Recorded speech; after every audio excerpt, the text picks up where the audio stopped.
Hello, Cather enthusiasts. My name is Rachel Olsen, and I'm the Education Coordinator at the National Willa Cather Center here in Red Cloud, Nebraska. And today, our Tuesday tour is all about the Farmers and Merchants Bank, located right here in downtown Red Cloud. It's a beautiful and unique building, both inside and out, and its history connects not only to Red Cloud and to Willa Cather and her life, but also the history of the Willa Cather Foundation. And I'll be happy to tell you more about that as we get started. Of course, before we walk through the building, I have to remind you to visit www.willacather.org for more information on how to support our preservation efforts. And also, if you want to learn more about our events and programs as we promote the life and legacy of Willa Cather and her writing. So thank you so much for joining me. Let's walk through the bank. The Farmers and Merchants Bank opened in 1889 in downtown Red Cloud, and it was run by Silas Garber, who was considered the founder of Red Cloud. The bank, however, was short-lived. The bank closed in 1893 because of the Great Panic of 1893, which was a financial crisis that was the most devastating financial crisis in the history of the United States up until that point. And it remained the worst financial crisis that the country had experienced until the Great Depression. This bank, you can see the interiors are very beautiful. These teller cages are the original teller cages that were installed in the bank. You can see the really beautiful detail in the woodwork here.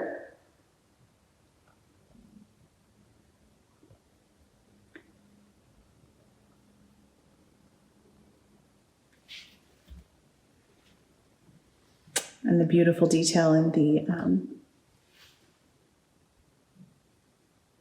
cages.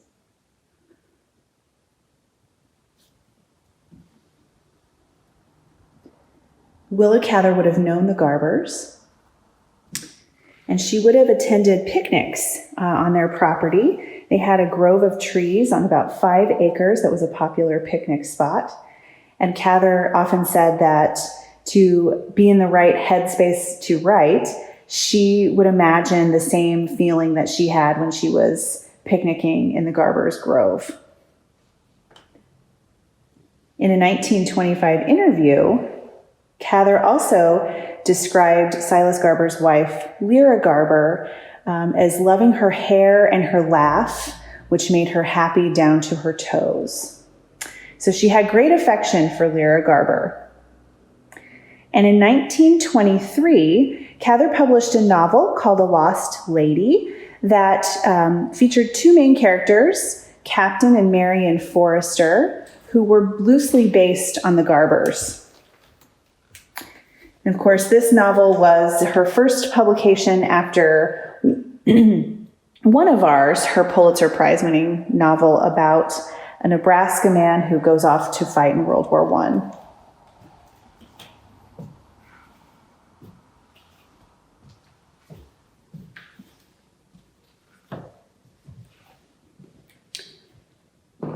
When this bank closed in 1893, it became a lot of different things. At one point, it was a restaurant, it was a billiards hall, it was city offices. But in 1958, Mildred Bennett acquired this building. And as you know, Mildred Bennett founded the Willa Cather Foundation in 1955.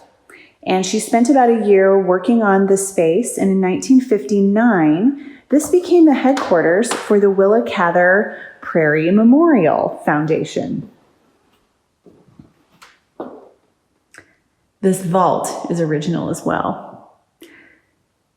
So this building at one point housed administrative offices, the first Willa Cather Museum, and the archives for the foundation.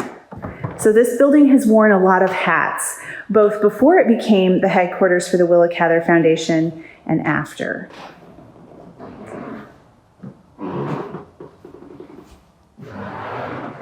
There was an exhibit downstairs, and there were also parts of the exhibit upstairs as well. Those spaces aren't housing anything right now.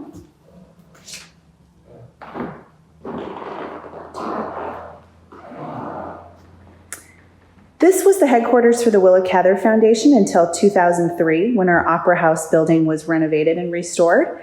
And then this just became a stop on our tour of Cather sites throughout town. Lots of guests that come to visit ask if this bank was ever robbed, and it was not. And one last detail, these tile floors are original, and Mildred Bennett pulled the tile, cleaned each piece, and reset it herself. So a lot of painstaking restoration took place in this building.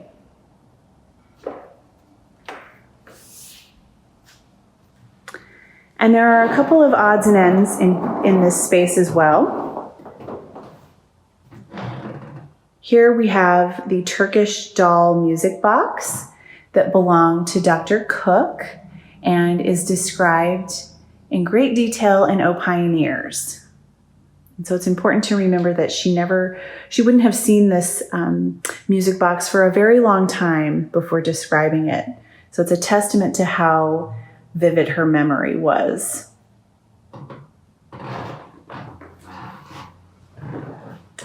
There are also, there's one graduation robe that belonged to Cather.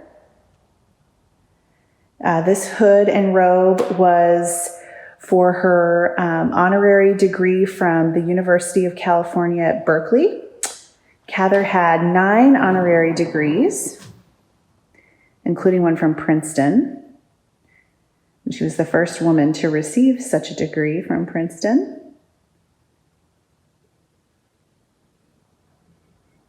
And so this is a piece that a lot of guests ask about when they tour this space as well.